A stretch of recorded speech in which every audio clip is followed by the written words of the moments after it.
He says that مَا كُلِّفَ أَحَدٌ فِي اللَّهِ مَا كُلِّفْتُ. Nobody was tested and given, taklif or given trials and tribulations for this.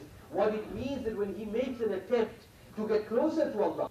However, Allah subhanahu wa ta'ala has promised that He will never ever forsake a person. You don't run away from Allah subhanahu wa ta'ala. Running away from Allah is not the solution, but running to Allah subhanahu wa ta'ala. And should we ever make a mistake in our deen, in our mosque or outside our masjid, we will be bold enough to نَبْلُوَنَّكُمْ بِشَيْءٍ مِّنَ الْخَوْفِ. And then he says, we will test you. And how will we test you? In Europe, for that matter, Muslims and immigrant people are generally living in a ghetto sort of a society.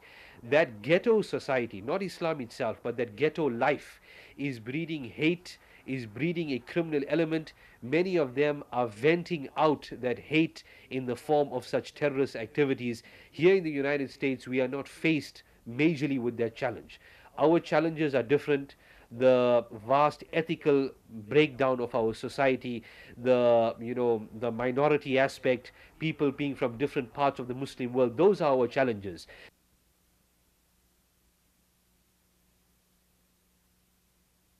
In the month of Ramadan, because you are paying your zakat on time, Allah subhanahu wa ta'ala will not test you. Yes, fault of the time. It's not the fault of the time. The generation that is...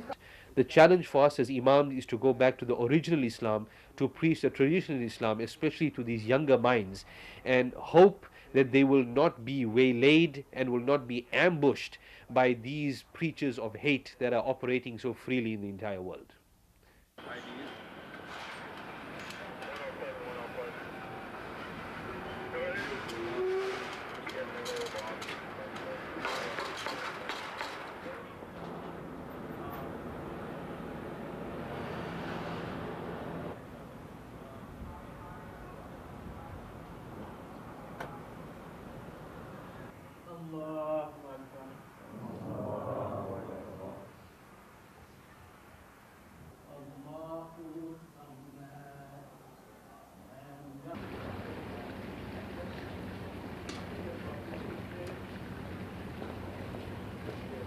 The tendency has been to focus on outside forces, on Al-Qaeda infiltrating the United States, coming in on tourist visas and so forth, and to try to keep them out, or as the case may be, on cells that may already exist here, people who've overextended their visas or may in fact have even become naturalized. But I think the issue is that there are U.S. citizens who might be interested in this kind of a thing. On my back to perform the holy pilgrimage in the city of Makkah. I came here anticipating reward from Allah subhanahu wa ta'ala. I did the tawaf,